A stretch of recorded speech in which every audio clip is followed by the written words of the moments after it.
we say children are unique, Yeah. but unfortunately, when we start designing for them, we lose the uniqueness that they could bring and render in our city planning and urban development.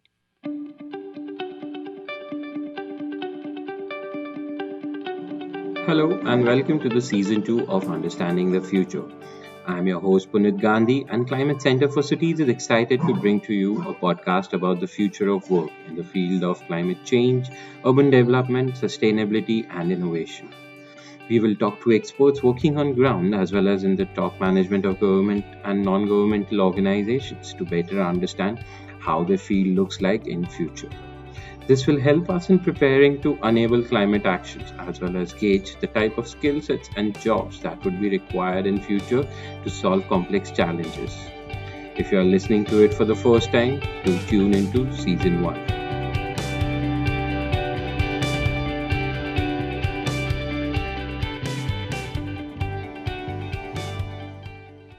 Hello, and welcome to the season 2 of Understanding the Future. I am your host, Punit Gandhi, and today we have with us Ruchi Verma. She is the founder and CEO of Humankind. She has been a part of many fellowships, including Eco and Green Fellow and Dalai Lama Fellow. She will help us understand the cities for children on today's episode. Welcome to the show, Ruchi. Hi, Uh, Puneet. Hi. So let's start with the most basic question. What is children friendly cities? What are we talking about when we are talking about that? I'll just jump to what we are seeing around us. Sure. First of all, you might be knowing that the world is going urban. Yeah. Most of the population would be living in cities by 2050. Yeah. And therefore, if we are talking about understanding the future, we really need to invest in the present, which is Yeah. children. Yeah. And where we see children for cities is that children are active participants right now, so Yeah. that they become those citizens who are climate friendly, population friendly, more compassionate, more eco friendly. Yeah. These are the type of citizens we would want to in our cities in the future. We Yeah. want them to respect biodiversity, we want them to respect elderly, as well Yeah. as create future low carbon pathways in which our population doesn't die, but it is a very future proofing approach, and we are constantly living the humans are living on this planet even beyond 2050. So that is what Yeah. I feel child friendly cities are. On the very basic lines, child friendly cities currently need attention, first of all, to be given to children. Yeah. I mean, right now they are rendered invisible and they are rendered forgotten. So the Hmm. first step to child friendly cities is recognize that there is 34% of the urban population right now Yeah. below 18, Yeah. and they need voice, they need rights, and they need agency Yeah. to build cities of future. Absolutely. And I agree with that. And 34% for urban almost translates to like what, 120, 110, 130 million population. Now, are we when we are talking about it, there is a set of divide on what kind of child we are talking about as well. So there is a category of 0 to 5 where they're just imbibing everything in their surrounding, but then they start growing, and then comes the teenager years. So how are we talking about? Are we talking about each of this set, or are we talking about certain individual sets as of now? So first of all, right till right now, children have been seen as this monolithic group. Yeah. Statistically and all, for our development agendas, we like to see 0 to 5, Yeah. because there are things that need to be counted and statistically measured, and you know we need to look at other statistical performance on, like, how the health index is, how nutrition is happening, and it kind of, Yeah. that's how the development agenda is moving forward. But what if you look at it from a child's perspective? Yeah. Child across 0 to 18 will have different demands and different needs. And Yeah. what we kind of do is, when we put all of them in this one large monolithic umbrella called children, we Yeah. tend to lose out mainstream. We tend to lose out on their needs. We Yeah. kind of forget that teenagers, especially, have some different demands Yeah. from the city. So when we think of children, we think of playgrounds, we think of, children playing. But I don't think teenagers these days want to play. They have Yeah. certain different, they want to be independent. Yeah. And that doesn't translate into something which our neighborhoods or our cities are offering them. We Yeah. immediately put them in the bracket of youth, which Yeah. they definitely want to be, but they definitely have their own demands. Similarly, school going children or children who are not going to school, Yeah.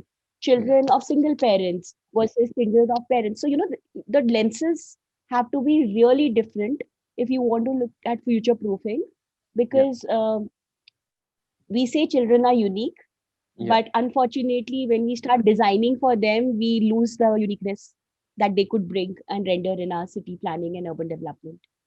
Yeah. And I do believe that they do have a very amazing different perspective than what we have, and somehow if we can utilize it much more, I think we will be in a much better Absolutely. stage. uh, uh, but for me, as someone who is not from planning background, I always feel that when we are talking about designing, it's much more easy for greenfield projects than brownfield projects. And how does that function as of now when we are talking about cities for children? Actually, for when you talk about children and you talk about brownfield projects, I think they are much better because Okay. there is existing population there, right? And Yeah. you can involve those populations, give them a voice, and see what they demand. And that could be the baseline for greenfield projects. When you Okay. consider something on greenfield projects, there is no pop. So, when you create any sort of real estate or you create environments or built environments, Yeah. there are two things that happen. One, that you kind of adapt to what is given by the planner and architect. Yeah. And second, you see, informally it being adapted by the population also. Yeah. So you Yeah. start looking at how people will start, you've been given balconies, but then people will start putting chadar, and they sukhana to wahi hai, that sort of Yeah. thing. It's very because there is somewhere people have been out of the process. Yeah. And therefore, when you talk about children and cities, participation is key, because what children do is they don't look at sectors, they look Yeah. at a very strong human perspective. They are humans, they want everybody to be friends, they have Yeah. high degree of compassion with them. So they think of all populations, they think of them, they think of their grandparents, they think of Yeah. their teachers, they also think of other children who probably do not have any access to school, but they look at them begging. So Yeah. they have questions. And when you then go to them and ask them to create a world where Yeah. they would want everybody to be seen as an equal, they Yeah. would like to, provide, or they will have very critical questions. For example, why are sparrows missing in cities? Yeah. We all know this very famous case study of, how urban development and like cities have actually removed sparrows from cities. So they True. would want birds, they want color. And Yeah. while as planners and designers, we have all these tools, something happens that on ground this doesn't translate into what beautiful renders look like. Yeah. And I think by creating a strong voice behind your project, Yeah. especially a young voice, it kind of anchors the whole community towards a shared purpose. Because that shared purpose is not only for, children, they are Yeah. also saying, okay, my mother wants to sit, my father, needs to cycle, or, I want to cycle with my dad. Yeah. So where are all these questions? How are they translating to? That is where I feel that in brownfield projects, we exactly have the demand, Yeah. and we can also supply that demand. We can do a very design and data driven objectives with children and come up with solutions. But what Yeah. we can't do with greenfield projects is that there is a level of adaptability that will come later, Hmm. but we can definitely do a lot of brownfield projects and understand what the critical mass needs in a Yeah. certain geography, in a certain age group, and deliver it in greenfield projects. Okay. So when again coming then to the brownfield side of it, like my perception will go over there that okay, when we are talking about developing neighborhoods, what are we talking about? Is it essentially making speed restrictions or more bumps or more. It's not just playground, but what other things are we talking about when we are saying develop such neighborhoods? So personally, I am a very strong proponent of everyday life, right? Yeah, So your everyday life, your 24 hours are like these small screens of films that you leave the home, you have a yeah, street, then you reach outside your house, then you have a main street, you start yeah, looking at more vehicles, more people, a bazaar, and then you go to the bus stop, and everything like this happens. So when you talk about what neighborhood should actually look like, these are the screens children look at, and they hmm, question each and everything. At the end, how do you feel emotionally by the end of it? Does your neighborhood make you feel scared? Does your hmm, neighborhood restrict you, constrict you? Does hmm, your neighborhood not allow you to cycle or be independent? Does your neighborhood not have enough greenery? Where are the people? yeah, Why am I restricted to play one area, and why the poor child is not allowed to play in one area? yeah, So all of this so when I talk about neighborhood for children, it is actually anchored in a lot of a degree of social cohesion and democracy, yeah, and that kind of will pave the way to a human centered approach to design.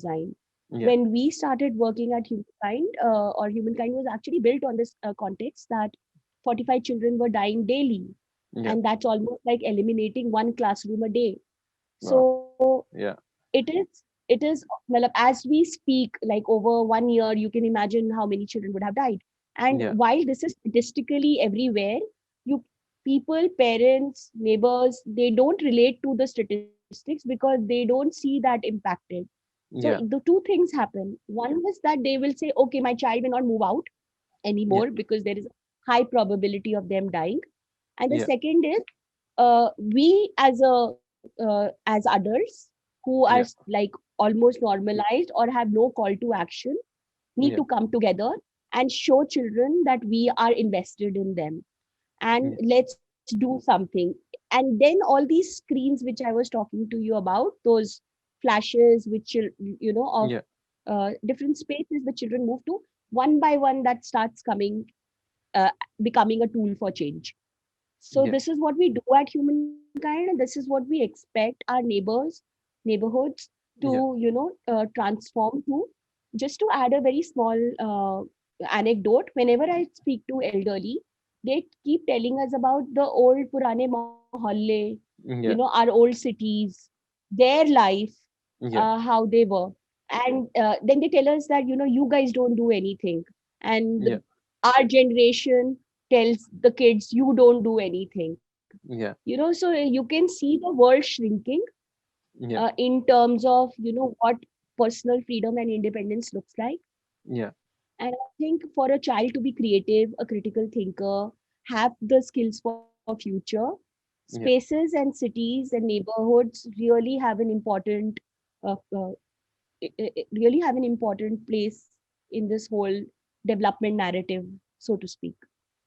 No, I absolutely agree with that because I've seen, like, I come from a township culture, so I have always had that safe neighborhood. I was never worried Mm. about, okay, what time I'm going out, because there was always a security guard who would not let us go out. So my parents also always felt safe, and because they felt safe, they let me do anything inside that complex. We had a lot of gardens, so we never had a scarcity of playgrounds to play. And I think because of that, I have grown up with a lot of more friends, and I just can see that now, that how that translates into it.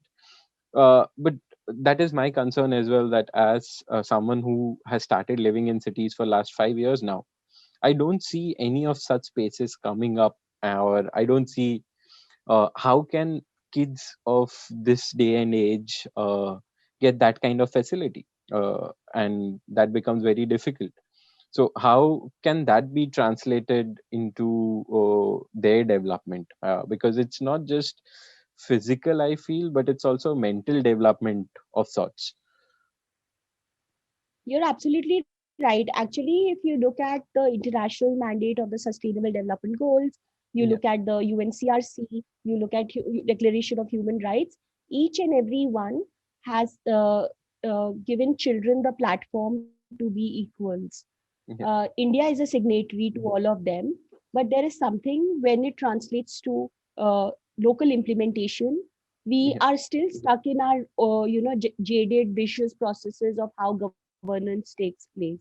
Yeah. And in that, to bring an equal seat, a child getting an equal seat at that table, we really need to be more innovative.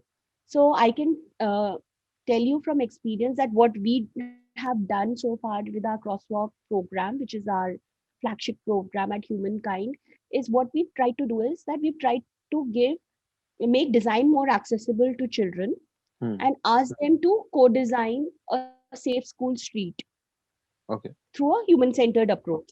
And Yeah. what we told them is now you have a blueprint. Now you go to in every stakeholder, because since we are aligned to the Sustainable Development Goals, we leave no one behind, Yeah. literally. Like, so Yeah. they will go to each and every stakeholder and they reach the political decision maker, the MLA or the Yeah. ward committee member, anybody. So they start looking at how different stakeholders and different lenses look at their voices. They're Yeah. able to understand that democracy is messy, and they're also able to understand that they need to jump in right now into Oh it. wow. Yeah. So while we will be trying to advocate for policy change, and everybody who's working in the urban sector knows policy change takes time, even if Yeah. the policy comes up, policy implementation takes a longer time. Yeah. We can with our, because there is a paradigm already there, we choose our leaders. So Yeah. within the framework of electoral democracy, we can bring these nuanced changes, and it is us at the bottom up level.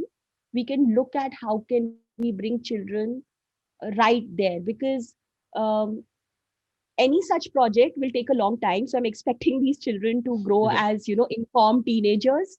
And Yeah. then so we work with age group of 7 to 11. Okay. And then we are expecting that they, when they become informed teenagers, they can mobilize a lot many youth, Yeah. and they are ready to take bigger challenges head on with Yeah. the elected representatives. So Yeah. if you talk about these different realities, if you talk about the lack of participation, uh, it's just about showing up to meet the challenge, Yeah. because the frameworks exist, there is support. I think the lack of cohesion or bringing people together in one space, that is Yeah. the most difficult task. But if not anybody, I think children are the user groups who can bring, every other age group to one place. True. That would be very interesting to see as well, because now, while we are talking, I'm thinking just on the lines that okay, if you're so how do we make sure that they are part of all of our conversations while master plan is being made, or while any other plan for the city or neighborhood is being developed? How can children's be included in this kind of thought process, and how can their stakeholder be taken up on that scale as well? Mhm. So, in the mandate of localizing the goals, I think the first and primemost uh, point that we could anchor is decentralization of power. Hmm. That is the first and foremost thing. I think that will kind of help build up a very strong bottom up movement of whatever design we are taking up, either it is a small street like ours or a master plan of a city. Yeah. But what also I feel is that this whole process needs to have a lot of intention setting. Like Yeah. you really need to go at length to bring children in and give them the comfort to walk with you for the longest time, which you Mhm. want. I think most of our practices are a very are limited in terms of participation, or they are guided by a timeline that Yeah. kind of forces us to fall short on expectations of people. Yeah. And if we kind of not look at the formal processes, but look at that, yes, we want to bring in children and we want to go at length. So we are Yeah. not going to follow this mandate, but we are going to come up with a very innovative way of looking at how to engage. And definitely I feel that by doing polls or by doing short meetings, it is just about kind of like stimulating the need, but you will not be able to get any input from them until and unless they feel they are equal or they are welcomed or they are needed, and it's not Yeah. just for a 1 hour or 2 hour or 5 hours or 10 hour whatever engagement. I say that because I've seen this from our workshop. Like we have involved children till now. So we started from the design to the consensus building to the final submission to the Yeah. government. And we are also wanting to involve them in the implementation and monitoring and management. So Okay. when you know that the power is in their hand, Yeah. not our hand, as architects, as planners, as urban development professionals, we are just facilitators because Yeah. we have the advantage of going to a college and understanding Yeah. these systems from an expert point of view. But the Yeah. ground realities and everyday experiences are with them, and they have to take it forward and they have to live it. So I feel that these to make anything work, Yeah. they should be the larger stakeholder and we should be the smaller stakeholder of the process. Yeah. Yeah, and that does make sense for me as well. That okay, they eventually we are growing that part of the city, or we are growing that part of the neighborhood where they are going to come and live again. So while we are developing it for today, it needs to be future centric as well to a certain extent. And how would they put it would make it much more interesting on those lines. Uh, but when we are talking about such things, how are we considering? So again, one of the major issues I feel that any city has with kids is safety. And we are not just talking about I'm not sure about the statistics directly, but as you had pointed out earlier, that around 30 to 40 kids are killed because of road safety. I'm also assuming in big cities, especially in and around slums, that the number of kidnappings and trafficking would also be quite high. How do we take those things into consideration when we are talking about such things? So I just want to start with something about safety. In Sure. terms of safety, there would be like physical safety and there is psychological safety. If we Yeah. don't look at like don't color the sort of kids we are talking about, in Yeah. both these segments of physical and psychological, Yeah. uh, both are at risk, right? The way we build our cities, if they are unsafe, then actually physical safety is at harm. Yeah. But also, a lot of psychological safety affects parents Yeah. as well, and that in turn affects the child independence and freedom of children, etc., etc. Like Yeah. it just is a ripple effect, domino effect, moving on. When you talk about other essential, other sort of safety, definitely child trafficking. There are children at high risk, not even like in terms of this physical safety aspect, but also public health safety. Yeah. So there is a lot that city, how the way you plan your cities, the way you design your cities, determine the quality of life of how a child will grow up in both these segments Yeah. of safety. And when you talk really about these low income children, they are the vulnerable road users, so to speak. They Yeah. are the ones who are walking and cycling for most of their True. lifetime. Their families are those who are at risk. They are the ones who are the statistics on our Yeah. records who are Yeah. dying. And when you talk about people living in slums, the only thing is that they first need to get agency that they are also citizens. They have a right to the city. you know Yeah. what we forget is that they don't have a like unko bilkul, because they are living in chuggi chopri, you don't consider them as Yeah. citizens but migrants, and but most of our city runs because of migrants, and we Yeah. kind of forget that. I hope the last year has taught us and shown us that we need to be mindful of, and more respectful of them. Yeah. uh, Children in these slums have a very happy quality of life, if I want to, because they can convert, they have a lot more independence if Yeah. you compare to children living in gated communities. Yeah. Children in gated communities have the same like playground for their lifetime, and they kind of tend to Yeah. get bored out of it. Then most Yeah. of them shift to video games, and other sort of risk of health like obesity, etc., start coming out. But children in the slums, they convert their everyday streets into, innovative playgrounds, or they can convert it into school, or they can, do a lot of role play there. Yeah. So in my mind, I think this becomes a very healthy space for them. Yeah. Obviously, in terms of what health means, it could be like discussed, but children in these slums are at high risk, definitely, Yeah. because but I also feel there are a lot more eyes on street in a slum, True. which is not there. So uh, trafficking and other sort of social challenges which these children face, child protection, Yeah. child rights, their mothers getting beat, domestic violence. Yeah. This is something which is more of a societal plague, which we definitely need to claim. If the slums are given agency or a Yeah. right to be visible, then lot more social policies can enter these areas, right? Yeah. I think it all starts from rights and values and how you see people or your neighbors.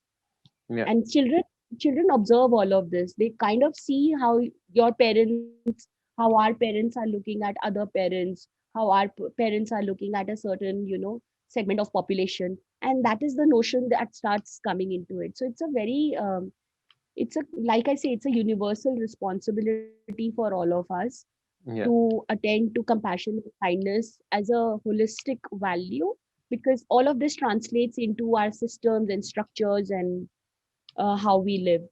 Yeah. Yeah, and so coming to the next part is then towards the playgrounds that you were mentioning, that, and this is again something, uh, I also feel that okay, you give them one ground and they're going to outgrow that ground. It's not even like just mentally, but physically as well, because that small ground was good enough when they were small. As they grow up, they need a bigger one. They need more space. They need bigger games. And then with the growing cities, that becomes much more difficult to have. And I think that is also one of the reasons, or might be one of the reasons, of shifting to video games, because they have that ground to play what they want to play. And as much as that might help them in strategy and those kind of development processes, it's still taking a lot of toll on their physical health. uh, so are there any kind of I don't know, processes or new tools or techniques which help in developing such kind of systems for grounds or playgrounds in general? Uh, I don't have anything that I can think of immediately, but I do Yeah. want to tell you one thing, that as children grow, uh, obviously they get into like group games and they want to play cricket or they want Yeah. to play like larger. But what we have done with our housing or neighborhood design is that we've started dividing it into gated colonies. And when Yeah. you start dividing all of this into gated colonies, the open spaces are reducing further.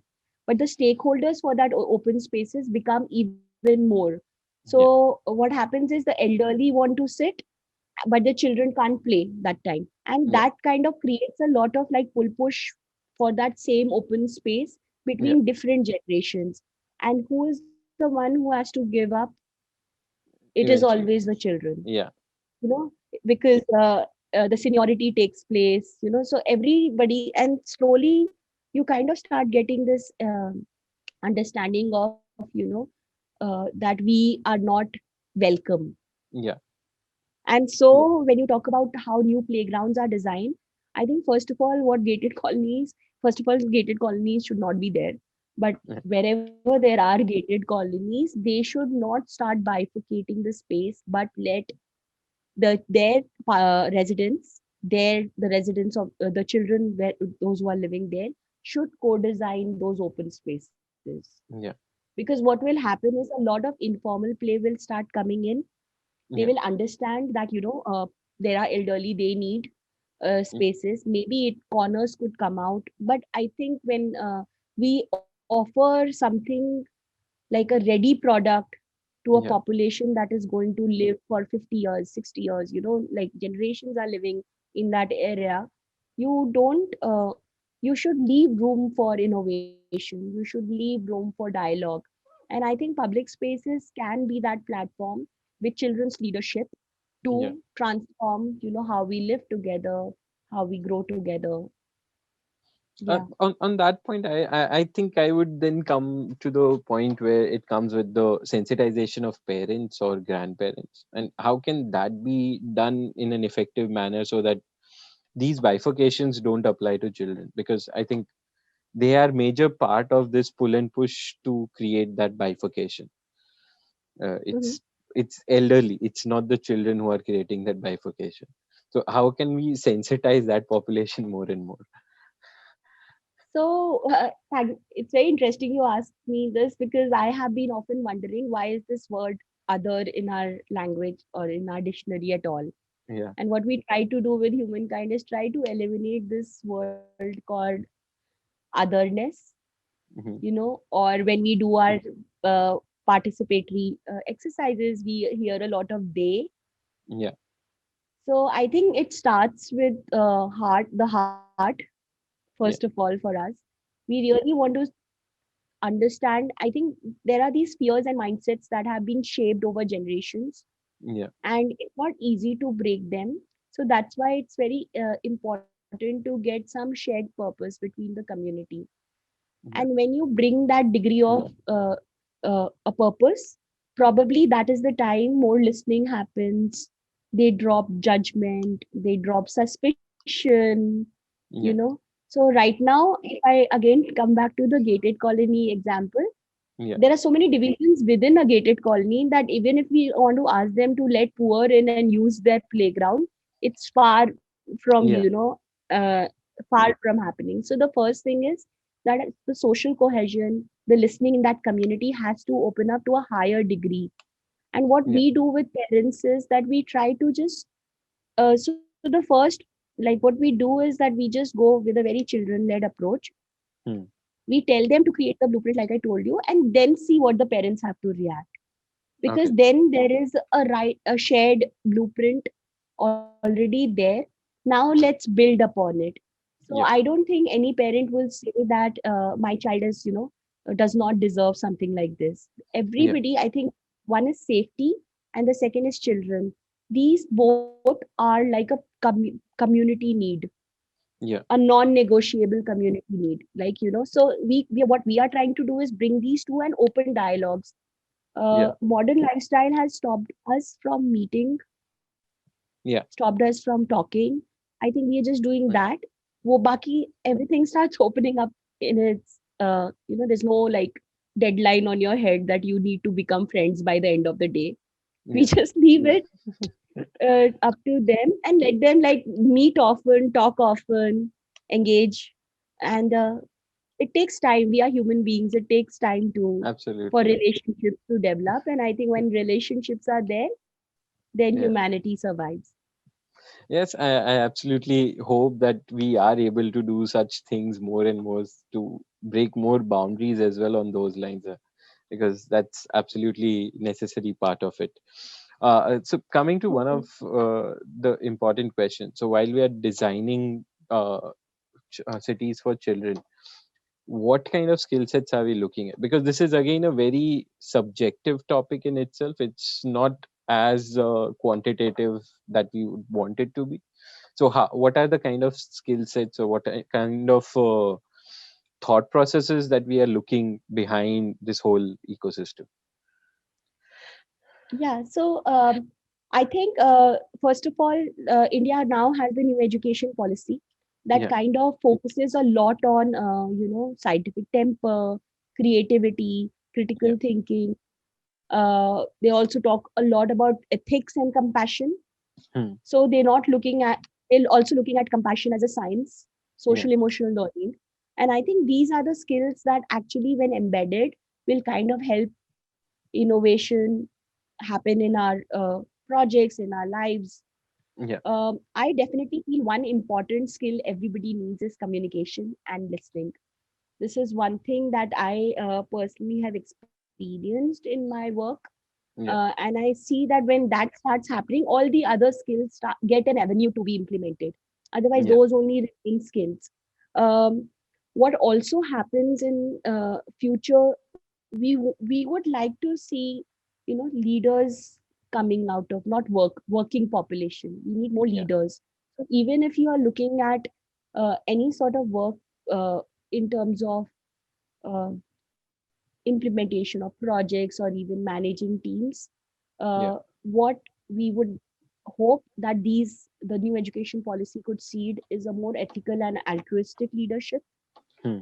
uh, because I think once we start listening to each other, once we start, giving agency to each other and not Hmm. become very concentrated on what we have, but what we can do. Uh, Future skills like critical thinking, which will always be there, creativity, Yeah. which will always be there, can get a platform to flourish. True. True. I agree, and I would like to this was I like to end it on another question on the lines that when we are talking about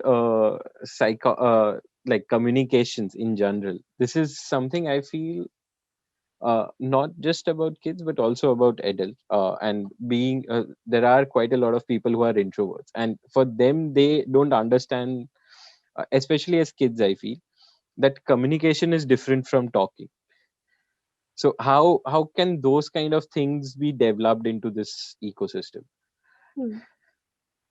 It's great that you asked me, because in our work, what we do is we use a lot of visual notes Okay. for communication. So it's Yeah. not about words always, Yeah. but it's about listening from different aspects, right? So we use Yeah. a lot of drawing, we use a lot of, that is where the creativity aspect comes from. Yeah. Where it will help you bring communities together.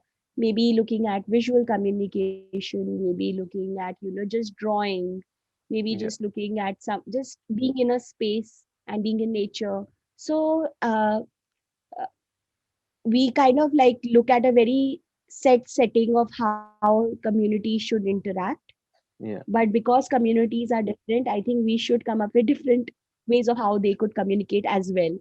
True. So it's all about like, again, I'll come back to listening as a very embedded value of Yeah. how we should approach future city design, or even looking at new, because uh, listening from the heart will help you create, give platform to children, and yeah, children will create beautiful cities. I absolutely hope so that more and more children come out to create cities, and humankind does that too. Anything you feel that we have missed out on this session and would like to cover? Nothing that it comes to my mind right now. I think we've done like we've covered quite like a macro to a hyper local sort of thing. But I just want to like tell the listeners, if you have children around where you are living, try and see small opportunities of giving them agency. I think that Yeah. makes a lot of difference. Try and try stopping yourself from using the words they or Yeah. other. It's a difficult task. uh, Yeah. you have to be more conscious, but these small differences, I think, can help generations move forward towards what we would want, a low carbon and a happy planet. So yeah, thank you. Thank you so much, Ruchi. This was absolutely a pleasureful conversation for me as well, because I've always been curious at how this whole thing is now evolving, and especially because the rate that which cities are growing, we have to consider how it grows in future and how we consider the future of that cities in the hand. Thank you so much. Thanks, Puri. Thank you for this time.